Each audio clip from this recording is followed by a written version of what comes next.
to Clarity on Fire, a podcast for people who know what they don't want out of their life and career, but aren't sure what they'd rather be doing. In a world where it's easy to exist, but hard to feel alive, we, Kristen and Rachel, two certified life and career coaches, are here to help you cut through the information overload, get unstuck, and focus not just on how you can have a career you're passionate about, but how to create a whole life that feels fulfilling.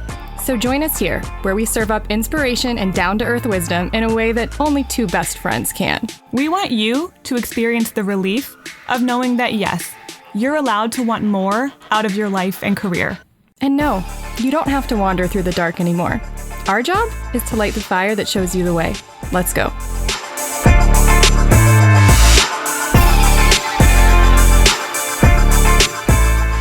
Welcome back to the nursery. In case you're like, what are you talking about? We are in a temporary podcasting space that happens to be the nursery room of Rachel's parents' home. So we make do. Yeah. There's a pig wearing Wellington boots on the... It's a really cute... It's a painting. It's a really cute painting. Of a piglet wearing a flower crown, wearing polka dot wellies on all four of its little hooves. There's old school tennis rackets on the walls and... There's cute little kid There's stuff. An old John Deere tractor over there on the shelf. My nephew loves that. He calls them tack talks. Tack talks. Yeah. The other day, he told my mom, he's 2. He I guess he was in his high chair and he just said, "I like hummus." And I was like, I get it. He likes hummus is really good. He loves guacamole. I mean, he freaking loves guacamole. He's a kid of my taste, to be sure. Into dip. Yeah. Loves ketchup.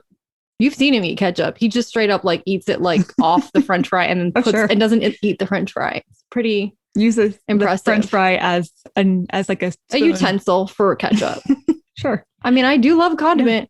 Yeah. Anyway, so always down for dipping. Love a dip.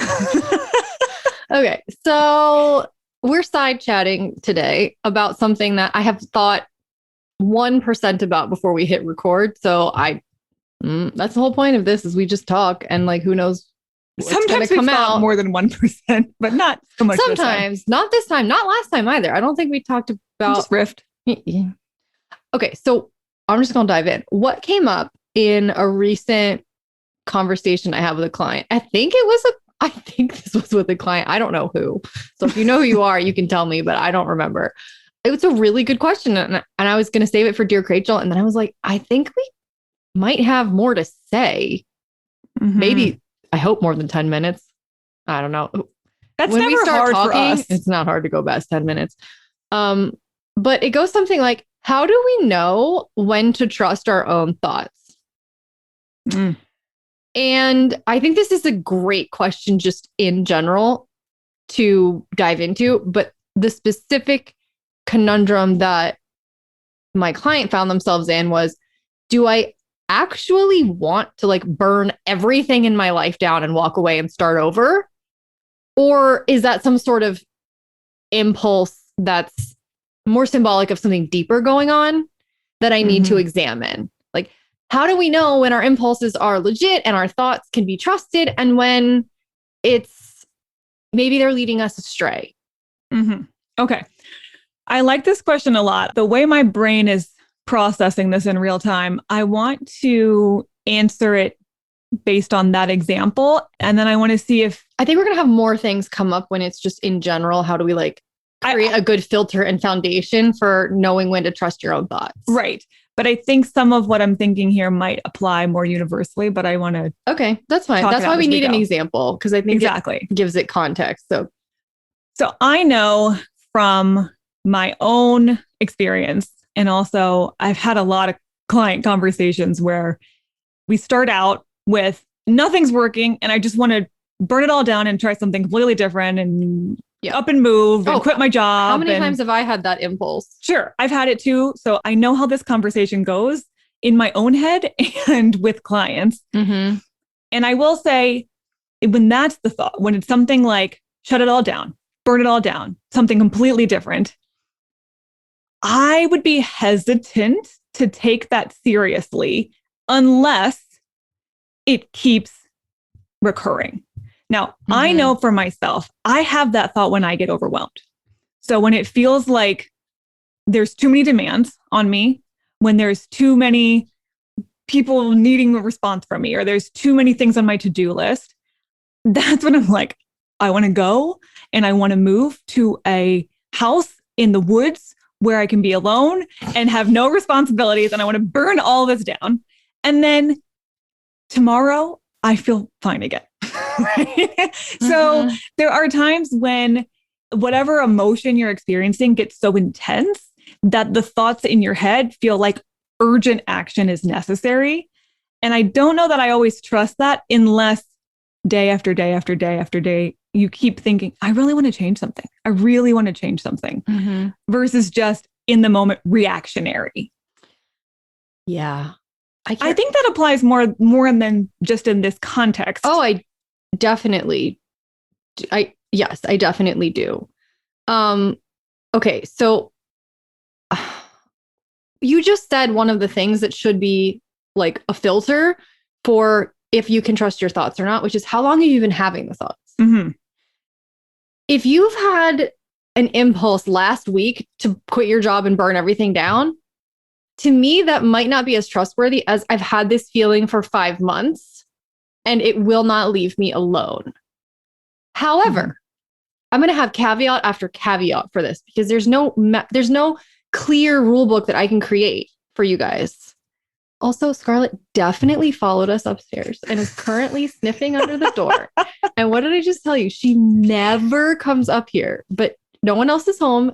And she knows we're up here and the door is shut. We have a closed door. And she is pissed that I haven't played with her yet. She hates a closed door. Yeah. So she's currently stalking and like creeping from outside. And I can hear her little nails clicking on the wood outside. I hope you can. Anyway. She wants to contribute. Did she just whine? Probably. Oh my God. Hold on. I'm going to pause and then we'll resume. Okay. I had to go out in the hall and comfort my dog who was upset with us. She was mad that she was being left out. Okay. Back to whatever the hell I was trying to say before that happened. However, the caveat is just because you've been having thoughts for a long time doesn't necessarily make them trustworthy, because I've been depressed for months and months and months at a time. And just because I've been thinking really like fatalistic or defeatist thoughts for a long time doesn't make them true. However, the longer you've been thinking something, the more likely it is that there's something there that you need to take seriously. Exactly. There's something there. The thought itself may not be accurate. So the defeatist thoughts are not true just because you've said them for 5 months straight in your head. Right. But there's something that is asking for your attention that keeps the recurring thoughts happening over and over again. So yes, it does require attention versus having a stressed out day when you want to shut everything down and then you sleep on it and in the morning you're fine. That probably didn't even need your attention, frankly. It just needed you to get a good night's sleep. Yes. So when else is trusting your thoughts kind of sketchy is the next question. I'm even thinking, just to take that thread a little bit further, even if you're having the same recurrent thought, but not constantly. So I know that I get into that same thought pattern of, I just want to go be a hermit in the woods every few months. Now, it's not every day. It's like once. It's like one day of overwhelm in every few months. And it's the same thought. It's the same reaction. Does that mean I have to take that seriously because it keeps coming up? Probably not. What I probably need to do is look at the triggers that get me into that thought pattern in the first place. I'm going to go hormonal for 800, Alex. Like, I think you often do that like at a certain point of the month. And you don't realize that you do it around that same time every single month when your like emotions reach a certain boiling point. Exactly. So it's more of recognizing, okay, all right, I probably need to take it a little bit easier for a few days. Or when certain things converge, when a big project plus too many plans plus, a busy weekend, no downtime, that's going to trigger it. Great. Okay. I don't have to take my thoughts so seriously when all those things are going on because I know I'm going to be overwhelmed. Yes. I think it really helps to think of thoughts as the byproduct of whatever energetic state you're in. And that thoughts in and of themselves don't necessarily have a ton of weight or meaning, but that they are an expression of whatever energy you've got going on in your life, in your body, in your soul. Thoughts are the way we try to understand the emotions that we're having. Translate would be, I think, the better word. And I don't think we're always very good at translating it accurately, which is why I'm our thoughts more dubious of your thoughts and more interested in what the emotions behind the thoughts. Sometimes a thought translation is so bad. Like I don't know, it's like this beautiful poetic passage in another language that's like, she delicately bit into the juiciest peach and the juice ran down her her silver throat, or I don't fucking know. I'm making something up. I'm not a poet. But then you translate it and it's like this girl chomped a peach and got juice on her face. Right. And it's not really a great translation. Thoughts kind of are that. They're often bad translations of emotions and energetic states. And I think sometimes we don't even describe them. Not only do we not describe them fully, but not even accurately. I'm remembering, and I want to say this was Marie Forleo's husband. Josh Pace? Yes. The actor? Yes. I watched a video that he did many years ago. Okay. And he's an actor and he teaches other actors. He does teach acting as well. And he was doing some sort of a overcoming nervousness when you're acting, or maybe when you're giving a speech or a presentation. And he described that, I'm sure there's science behind this. This is not Josh's ideology, but there's science to show that the physical sensations of excitement and anxiety and nervousness in your body are all identical. Your heart races, your palms get sweaty, your face flushes, your stomach gets all weird. Of the physiological reactions in your body are the same. The only difference is whether in your brain you describe that as excitement, right, or as anxiety. You translate it as this is anxiety. This must be anxiety. This must be excitement. Exactly. Yeah. And so the weirdest part about that is your thoughts turn it into whatever it is.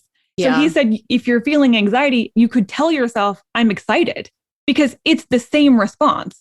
Sure. And your belief that it's excitement will turn it into excitement over nervousness. Which is both cool and potentially an easy way to bypass and manipulate yourself. So that's a tool that you would need to use thoughtfully. Oh, sure. But wisely. I'm more bringing it up, not because I think you should do that. I'm not sure that's always appropriate, but just to show that the emotional response is what it is. We decide what we call it. And then we make it so. We make it. Yeah. Then we make it that's true. We make that true. Yes. Which it may not be true at all. I actually have a client who has always thought she was just really excited about things. And she's realizing, I think I had a lot of anxiety. Yeah. And I just tried to funnel it into excitement, but I need to address the anxiety. Yes. Yeah. True. So we can't always trust that we know what's going on even in our own bodies. And so our thoughts are just the best way we know how to process it in that moment. Yes. But it doesn't mean we need to take it super seriously. Yeah. Right. Or that we need to decide absolutely what it means. Right. I think one of the hardest but most necessary things is that you don't need to analyze every feeling that you have, and that you sometimes just need to let yourself go through a cycle of feelings and thoughts, and then give yourself time to actually, in hindsight, process and integrate it and see, do I still feel like that next week? Do I still feel compelled to do this? And again, that doesn't mean that you actually need to go do it. It might just mean, all right, well, there's something going on here, some sort of dissatisfaction, some sort of misalignment that I need to explore. It doesn't mean that what I think I need to do about it is necessarily correct. Okay. So another, I think, way that you can analyze, or I don't like that word, but that you can assess, I don't like that much more, whether your thoughts might be trustworthy or not. I'm going to go with not. I'm going to continue talking about is, are you thinking in absolutes, extremes? Yeah. So I'll never get where I want to go. This will never happen for me. I always I'm going to feel this way. if you're thinking in extremes and in absolutes and in either ors, your thoughts are likely not very accurate because that's not how the world works. The world does not really operate in absolutes. Do you realize how few absolutes there actually are in real life? Like I was saying this to a client last night, and then I couldn't even fully give evidence for it. I was like, well, death is an absolute. And then I was like, but what about them people who are pronounced dead and then they just wake up again? Like sometimes not even death is an absolute. Yep. Right. Yep. So if you're thinking something is never like, I'm never going to get out of this job. How statistically likely is it that this is going to be the last job you ever have? You're going to die in this job and then come back to life and get a new job. I do like the idea of recognizing those absolute thoughts. Like, I'll never do this, or it'll always be this way. Because as soon as you take even a half step back and look at it with a little perspective, it's almost comical. It's like, right, because that's not possible. I'm always going to be in this situation. There's just no way. So you can take yourself a little bit less seriously when you recognize the absolutes, because if you spend half a second really considering how likely is that, and you're going to realize very quickly, okay, never mind. There's a lot of wiggle room here. So that means on the flip side, if you need sort of the more positive rule or guideline here, if your thoughts are more nuanced, they're probably more accurate. Mm-hmm. The more nuanced your thoughts are, the more accurate they probably are. The more you're thinking about things subtly, the more you're probably on the right track. If you're thinking in extremes, you're probably off base. Mm-hmm. Along those same lines, if I think your emotional reaction to your thoughts tells you a lot as well. Mm-hmm. So if you're having a thought and it's making you feel very panicky, it's making you feel very trapped. Yes. It's making you feel heavy, or like you have to take urgent action. Mm-hmm. Or just freaking depressed. Mm-hmm. Then I'm less convinced that that's an accurate thought. Mm-hmm. To me, that feels more like a big reaction to something, mm-hmm. and your thoughts are running amok and telling you we have to do something about this right now because I'm uncomfortable in some way. Yes. Not because what's happening is true. We've talked about this before, but I think it bears repeating because it's so important that, and I don't know if we've really brought it up in a long time. So a lot of people might not have even heard us talk about this or remember it.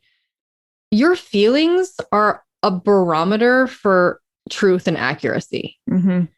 So if you, and you can just, I mean, you don't have to believe me on that, but I would like for you to take my word on it that, and I didn't make this up. This is coming from like, a lot of spiritual inquiry that Kristen and I have done over the years, and a lot of, I don't know, watching it be true in other people too, that if something feels like garbage when you think it, the reason it feels like garbage is because it's very far out of alignment with your truth. And the more true things are for you, the better they feel. So if you're having really depressed thoughts, then that's a sign that you're very far out of alignment with what's actually true for you. And, if you're excited and you're feeling really inspired and creative, you're really in alignment with what's working for you. So whatever your thoughts are in that moment are much more trustworthy. Yeah. Because your emotions told you, yep, ding, ding, ding. This lines up with what I know to be true. Right. On a cellular level, and intuitive level. And so let's go with that. So, I would even say, even if you're having thoughts and you just are feeling neutral, I'd be much more likely to take those as something worth considering. They're more accurate than the thoughts that make you feel like crap. Exactly. So if you're having that really strong negative reaction to your thoughts, not only does that mean that this is not the time to make any decisions, this is not the time to analyze your thoughts, it's actually a great sign that whatever you're thinking is probably very far from the truth. Yeah. That's why it feels so bad. Yeah. I guess I could give an example. Let's say that you're having negative thoughts about your self-image. You're looking in the mirror and you're going, I hate how I look and I'm so ugly. And saying that makes you feel worse. Mm-hmm. That's because the truth of who you are is not ugly. And that has nothing to do with visually, I don't think what anybody looks like. Any physical standard is that when you call yourself ugly, you're insulting your basic worth and value as a human. And the truth is that you have worth and you have value. And when you say things that degrade that worth and that value, it feels wrong because it is out of alignment with who you really are, which is a worthy, lovable, beautiful soul. See what I'm saying? Mm-hmm. Mm-hmm. And that's so why it feels feels like bad on purpose. Yes. To tell you, no, you're off track. You're very off track. Right. It feels bad because it's instructive. How things feel tell you how close you are to accuracy so that you can get back on track. Isn't that wild? And also makes perfect sense that your feelings serve that purpose. Mm-hmm. Now, They're not random. I don't want to say, because sometimes a true thought makes you feel a little uncomfortable. It's like, ooh, you feel a little shifty, like, oh, I feel very seen. That's a different feeling than it feels bad, kind of shitty. Yeah. That's not what I'm talking about. Those thoughts are inherently intense untrue. And bad are not the same thing. Yes.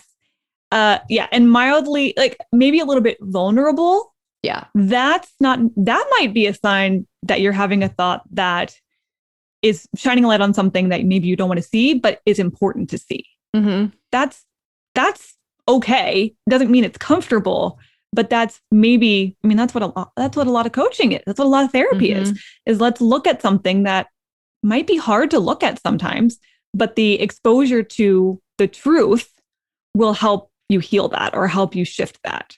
Mm-hmm. So discomfort's not a problem, but negativity, panic, depression, hopelessness, trapped, that's a sign that your thoughts have just run amok and are not actually true in any way.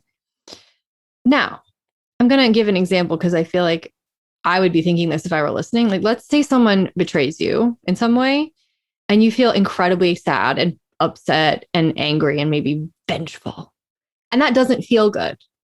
So does that mean that your thoughts are untrue? Mm-hmm. Mm-hmm. I'm going to try to explain this one because I think that there's a both and in situations like that, where the truth is that you're human and you're allowed to have those feelings if someone hurts you, right? And it's totally normal to have those feelings. And I think what's probably happening on a deeper level is that, and you don't have to believe this, but this is kind of like, I think the deeper underlying spiritual truth that a lot of people would give is that on some level, we're all connected. And what feels so bad about that is the loss of connection. The truth of the human experience is that we're supposed to be connected and we're supposed to be in harmony with other people. And when we have discord with people, it feels bad. It doesn't necessarily mean that's because it's wrong to have discord, but the truth is that we prefer connection. Does that make sense? Mm-hmm. Yeah. And I do, and again, we're kind of getting a little in the esoterical and a little bit spiritual here, but I don't think that's a problem. I even think the higher self version of you sees the true higher self version of someone else and recognizes nobody sets out to be hurtful and cruel. Right. And that's probably coming from their own hurt. Yeah. And so your anger at their hurt doesn't actually help you or them. And so on a spiritual high level, it doesn't feel good because it's like, we're all just people trying to do our best. And it sees that. And then on the human level, you're allowed to be hurt. Sometimes people hurt you and they didn't intend to. And you need boundaries. Or they have their own issues for why. And you need boundaries, and anger is a good sign. So both and. Doesn't mean it's not true. It just means, like there's truth to it. And there's also truth to the thoughts here. Like all of it's kind of true. And that's what makes it messy. But I want you to know your reactions to being hurt are always valid. Yes. And the reason it feels bad is because on a deeper spiritual level, we're meant to be in connection with other people. Yes. And humans are not meant to hurt other people or be hurt by other people. But it always feels bad when we do, because that is misaligned with our true intent and purpose. Yes. Yeah. But you don't have to keep that in mind necessarily. You're allowed to just feel angry. Sure. And when you're feeling that, I don't think that would be the right time to take action. Do you? No. Right? Like that wouldn't be the time to act on your thoughts. No, that would not be the time to lash out. And it would also not be the time to try to bypass and forgive in that moment. No. You need to just feel it out. Right. And on the other side of that intense reaction, then you can decide, do I need boundaries? Do I need to cut this person out? Maybe I do need to forgive at some point. So that brings up an interesting, I think, additional rule for this list that we're sort of haphazardly gluing together here, which is how intense is my current emotional reaction? Because if I'm currently in a very triggered, high alert place, my thoughts might need time to come down before I can actually assess what I want to do. And I think thoughts are way less dangerous when you're just thinking them and you're just allowing them to kind of, ebb and flow and peak and crest and all of that. It's when you then think, I should do something about this when we get into trouble. Yes. Anyone who has spent any time meditating, even if you've just played around with a few meditation sessions here and there, and you've gotten into that space where you're observing your thoughts as they come through, because that's really what meditation is supposed to be. Detaching yourself a little bit from your thoughts and letting them just flow in and flow out without clinging on to any of them. You'll very quickly realize your thoughts are all over the place. There's a reason they call it that your monkey mind, because just random stuff will come up and it will lead to totally random other places. And most of it's not even connected. And if you don't latch onto the thought, it'll just move on to something else. So if you latch onto it, that's when it has a really big emotional reaction. So that alone should tell you your thoughts are just constantly trying to make sense of the world around you and not always doing a great job, because it's kind of always a work in progress of evaluating. You don't have to latch onto any of it. If you're having a really big emotional reaction, it just means you've probably latched on to a particular thought that felt really reactive. And in that moment, Rachel's right. That is not the time to figure out, what do I do about this thought? No, but it is a sign that something deeper probably is going on that needs to be examined, because that's part of this original question is, when are the thoughts you're having trustworthy, and when are they a sign that you might have something else going on underneath the surface that needs to be examined? And so again, one of those is if you're thinking in absolutes, that usually gives away a belief that the world operates in absolutes. And that's a belief that needs to be questioned. If you're having like a high emotional reaction to things, especially things that seem incongruous, like you're reacting really strongly to things that don't necessitate that strong of a reaction, that's a sign that your thoughts probably can't be trusted and that there's something deeper, some deeper trauma, some deeper fear that needs to be examined and released. Yep. And if you keep, I think the first one we said is, if you keep having the same thoughts over, it's not just recurrent, a one-time reaction or an occasional reaction, but you have weeks, maybe months of the same types of thoughts. I don't know if the thought is true necessarily, but something underneath of it absolutely needs to be addressed. Yeah. Doesn't mean it's bad. No. Right. But it does deserve your attention if you keep thinking that like the same thoughts over and over again. And again, thoughts are more trustworthy when they're more nuanced, when there's like more subtlety to them, when you're less emotionally charged around them. When I would say when the thought stays with you through all sorts of peaks and valleys. Yep. Like you still kind of feel like doing that thing, even though you're kind of depressed one day and then you're excited the next. Like if the thought stays with you through sort of, some cyclical feelings that you're going through, I would say that that's an idea that probably has staying power, or that's an impulse that you might need to act upon eventually. And if the thought generally feels good and instead of awful, right? It feels exciting, maybe a little scary, maybe a little, but exhilarating, doesn't feel heavy, doesn't feel spacious, depressing. Yeah. Inspiring. It feels, yes. Then we're probably onto a more accurate thought. And by accurate, we mean a thought that either is aligned and that it's true for you, and or an idea that you might need to be acted upon eventually. We said it before. sort of in this one and in many previous episodes, well, it always bears repeating. I have to repeat it to myself all the time. When you're having a really big emotional reaction, that is not the time to make decisions or take action. No. And it is counterintuitive because in those moments is when you feel the most urgency to take action. Mm-hmm.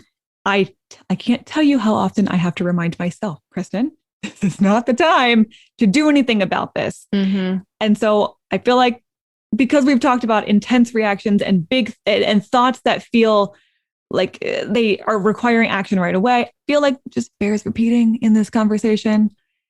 Give yourself a little time, sleep on it. Give yourself a day, give yourself a few days. Let it just come down a few notches. If you're still feeling like, okay, I really actually want to take action. I want to do something about this. Okay, now let's talk. Now let's think through some action plans. Great. Don't do it in the moment when you feel the most intense and the most reactive, because your decisions are not coming from your higher self then. They're coming from fear and escape, wanting to escape the intensity. One of my clients is kind of going through a big struggle right now. We were already coaching because she just felt like she was having a lot of breakthroughs and a lot of intense kind of realizations and awakening over the past year or two. And it's good, but it's a lot. And then her grandma just passed away. And she's now in a state of grief. And in one of her emails to me, she was just feeling like, I feel like I'm like backsliding and I feel like I'm never, I'm never going to like get where I'm going. And I had to just be like, pump the brakes. I mean, she just broke all the rules that we just, right? Like she's thinking in absolutes. She's in an intense emotional situation that's coloring everything she's seeing right now. It feels terrible when she's thinking. It feels terrible when she's thinking it. Like there's no accuracy in that point of view whatsoever. And it's okay. The grief will eventually, ebb and flow and subside. She will get back to a place where she's able to see more clearly. But that's the most dangerous place to believe your thoughts from, is when you're down in like the dumps like that. And then you start to convince yourself that everything that you're thinking is right. And that's when people go frantically job searching or frantically opening up online dating profiles or looking for new cities where they're going to move or thinking about putting in their notice at their job. I mean, that's when you start to think about what's the big change I have to make? What is the thing I need to do today? And we've all done it. We've all found ourselves there. But I want you to go back and ask yourself, how many times did that turn into like a beautiful new opportunity in your life? That didn't have a lot of drama. And probably never. You really need to examine the context of what's going on in your life when you're having thoughts, not just emotionally how you feel, but like physiologically too. Like you just said sleep on it. Like, but sleep. How much sleep have you gotten? Because right there is also a huge indicator that your thoughts might not be trustworthy. If you're chronically sleep deprived, or if you've had a week where you haven't been sleeping well, I do not believe anything you think. This is coming from someone who has struggled with insomnia off and on for a long time. Like I am mostly grounded and like clear and have like pretty decent thoughts. And then if I get into an insomnia spiral, I am the most depressed person on the planet for like a few days. And I shouldn't be believing anything I think at that point. I am not to be trusted at that point. So your physiological, needs need to be met. Like you need to be sleeping, you need to be hydrated, you need to be well fed. You should probably be getting exercise. Like you can't be too stressed by whatever's going on in your life. If you're feeling grief or if you're in a big transition, these are not times to deeply evaluate the validity of your thoughts. Your thoughts are going to go all over the map in those times. And that's normal. Doesn't mean we have to follow the rabbit hole. No, just because you think something doesn't mean it's accurate or true, period. Like thoughts are never inherently true. No one can come in your brain and judge whether your thoughts are true or not. Okay? Nope. This is why this question got asked, just because we needed some sort. Okay, but how do we? Yeah, I get it. How do we evaluate it? We're trying to tell you, but there's no absolutes. That's why you have to get curious. You have to get curious about where it's coming from, what else is going on, how am I feeling about this, how often do I think these things? You've got to really ask those questions. And if the answers keep coming back, well, it feels kind of terrible. And I only think it when I'm in this particular situation. And like, then I sleep on it and I get a good night's sleep and I exercise and I don't feel this anymore. Okay. Well, those are probably all signs. We don't need to do anything about that thought. It's just a thought you had and then you move on. It's okay. Or it's a thought you had and then you go, I think that might be a problem that I keep thinking that. I need to go to therapy or I need to go to coaching and I need to work through whatever is causing me to keep having those thoughts. Yes. And that's fine too. Right. But you have to ask those questions of yourself first to say, oh, do I feel this way kind of no matter what's going on? Do I feel this way more often than I don't? Do I keep having these thoughts around a certain person or at my job? And maybe that's a sign I should be evaluating some of those things. Yeah. All of those might be like, check. Let's look into this more. I want to circle back to what we talked about at the beginning with the urge to want to burn it all down. I think related to a lot of what we talked about with the more intense your feelings are, or the more bad your feelings are, like we need to sort of pause and question, the more extreme. I think often the desire to burn everything down or do something extreme is usually an urge to like fast forward through a lot of difficult crap and just get to an end result. Yes. And so I think when your thoughts, if you're having extreme thoughts, or if you're having thoughts of just wanting to like hurry up and get to a conclusion, that typically to me is a sign that thought isn't something you probably should act on. It's probably a sign that there's some deeper dissatisfaction and unhappiness that needs to be worked through first, because ideally a healthy thought is, what's the next thing that I can do? Right. It's more gradual. It's more measured. It's more almost reasonable. And the more, kind of almost like childish and immature. And listen, this is coming from someone who has wanted to push fast forward on all the difficult crap that I've been through in my whole life. Like, I'm not talking down to anybody when I say that, but I think when you want to just fast forward through all the crap that you're in and you don't want to deal with it, that to me is the sign that your thought is probably not super healthy, and that we need to examine like where that desire and impulse to just like leave everything behind and change everything is coming from. Because rarely in life do you need to burn everything down and start a whole new life, all new people, all new location, all new job, all new family, all new. That is rarely the answer. Usually what's happening is either you're just in a difficult phase. Maybe you're feeling impatient. Yeah. Maybe this phase of parenting is really hard, or this phase of your job is really hard, or this phase of a health issue is really hard. And so that is overtaking everything else in your life and making you want to just quit the whole thing. Yeah. But in reality, it's probably, if you really distill down, do I really want to abandon all of the things I've built, abandon this whole life? Probably not. Probably not. Yeah. Do I just want to get to a phase that's a little smoother, a little easier? Yeah. Do I need to maybe lighten my load a little bit somehow? Yeah. Probably. Yeah. You're probably overwhelmed. Yeah. Unfortunately, in this context, the less sexy the thought is, the more it probably is trustworthy. Isn't that usually true? Like the more like excluding actual sex. Sure. But I feel like when there's like that, like overly charming sex appeal, big reaction, like, I don't know. Okay, is that usually like sometimes for a lot of people, I feel like that's a sign that we're just reacting. We're not like, there's no nuance, right? It's just like heart eye emoji. Right. So, Yeah. I think if your thoughts are circling around wanting something to come in and save you. Yes. Wanting to just have everything fixed. And that's usually what the fresh start, quote unquote, is. Yeah. It's like, I want to just hit the easy button and start again. And that'll save me from my current discomfort.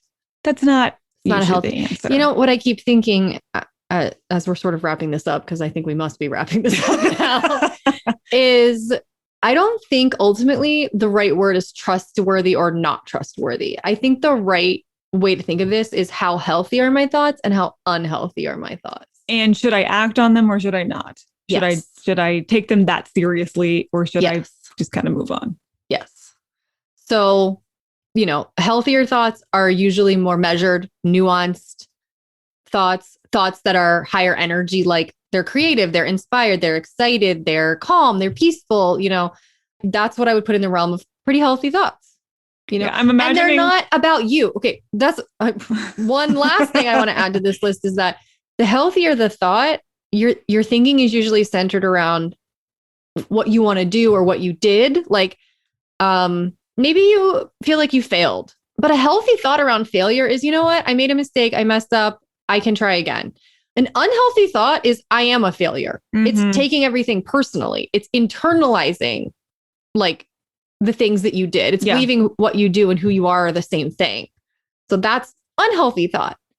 And then also unhealthy thoughts are super extreme, typically super reactionary, absolutes, and feel terrible when you think them. Yeah. I want you to imagine, does my thought feel more likely to be coming out of a emotionally charged 5-year-old or a wise 95-year-old who's seen a lot of life and has a lot of perspective? True. That's a good way to think. Who would be more likely to think my thought right now? If it's the 5-year-old who's having a big emotional meltdown, maybe let's give it a day. Because sleep on it. It just wanted some hummus and you are out of hummus. And I love hummus. Throwing a tantrum. That kid. Yeah. If your thought is, or the old wise woman who's been like, I've been there before. I know that we have ups and downs. This is going to pass. Yeah. More nuance, more perspective, more empathy. I think that's a great filter question because I know that a lot of 5-year-olds aren't like, oh God, I hate my job. That's never going to get better. Dave, I'm never going to get another job. This lollipop now or nothing, right? But it is, I hate broccoli, and it is like, I will never be your friend again because you like Batman underwear and I don't. Yeah. If I don't get this toy, I will be devastated forever. Right. I hate you because you didn't buy me this thing that I wanted. Like, when really what I need is a nap. Right. I'm just tired and I'm cranky. Yes. Yeah. Right. Like 5-year-olds or little kids are all ego. All emotional reaction. And it's just, they are all absolutes. They are all intense, high emotional reaction. And it also passes really quickly. So unfortunately, a lot of 5-year-olds don't be having healthy thoughts, but that's okay because their brain is learning how to think. Right. And they're often learning from people who don't know how to think healthy thoughts. So like, other conversation. But 5-year-olds often do have healthy thoughts too. You also see them being happy and joyful and just, curious, inquisitive, and like kind and compassionate to themselves and like really like feeling themselves sometimes where they're like, I did this art and it's really good. Like, and then being able to get over stuff quickly and move on, that's a healthy thing. So yes, if your thoughts resemble a 5-year-old having a complete and utter meltdown and wanting to just like, saying I hate you or wanting to like run away, which I have done as a 5-year-old. Like I ran away, I hid under my bed and I think I got caught stealing cheese from the fridge. So sounds accurate to this day. Like, but even a 5-year-old having a great thought, they're like, I'm the best artist who ever exists. That's true. That is true. Questions, but that's the thing. It's extreme. But that's true. Like, because again, 5-year-olds are all ego. You don't want your adult mind to mirror your 5-year-old mind because they can't think in nuance. So yeah, if you're, the opposite of having those, intense, depressive, I hate everything, I don't like you thoughts is narcissism. It's I'm the best at everything. I don't believe anyone else exists other than me, and everyone else exists to serve me. When you get an adult who has a 5-year-old mind, that's what happened. That's what narcissism. But we still do that, and that's normal. I mean, it's normal to have that big of reaction sometimes because we still have that inner child part of us. Yeah. I'm just asking you to treat it like an inner child part of you who's having a big reaction. Right. You don't take it super seriously when it's talking mean to us. Let's give it a nap and let's give it a snack and see if it still feels the same way. Yeah. Right. And let's like let it marinate. Because if your kid is still saying the same damn thing a month later. Okay, now let's pay attention. Yeah, because kids have a short attention span. Right. And the inner child has a short attention span too. Yeah. So if your inner child is still fixated on something a month later, then it probably, maybe the inner child doesn't need to, again, doesn't mean we give the inner child what it wants necessarily. Because it may not be articulating it very well. Again, maybe we take the inner child to coaching or therapy so that we can figure out where the dissatisfaction is actually coming from. What do you really need? Yes. Because the kid might be saying, I need, I don't want to wear underwear. This is a real life experience from one of our friends. And like the kid, it's not that the kid doesn't want to wear underwear. It's something is going on that she can't, in her body. High sensitivity and feels a lot. And then that's one thing she can point at and say, I can control this. Yeah. Right. It's not about the underwear. Right. It's not about the underwear. So we take the kid to therapy so that we can figure out how to help her process her feelings about underwear. And all kinds of other things. And other things too. So yes, I like that. If your thoughts are more a wise person, a wise old lady's thoughts, probably more accurate than the 5-year-old having a tantrum in the grocery store thoughts. Okay. Okay. Well, that took a while to get there, but I actually think that's a good filter. A good filter. Yeah. this was good. I approve of it. Yeah. So let us know how this resonated, because I know you can get carried away with your thoughts. I know they can feel all consuming. Sometimes I know they can feel very urgent, just like a 5-year-old in the grocery store. Urgent. They need your attention right now. But their world is ending in this cereal aisle right now. Right now. And that's how we still feel sometimes. Yeah. But if you think of it that way, hopefully it gives you a little perspective, a little empathy. Yeah. Ask, can I just give this a little time, and we'll come back and revisit and take good care of it in the meantime. Yes. Get the sleep, get the good food, do the nurturing so that we can actually assess maybe a little bit more accurately, where's this thought really coming from? Because if we're in that high intensity, high need state, we're probably not going to get to the real underlying problem very quickly.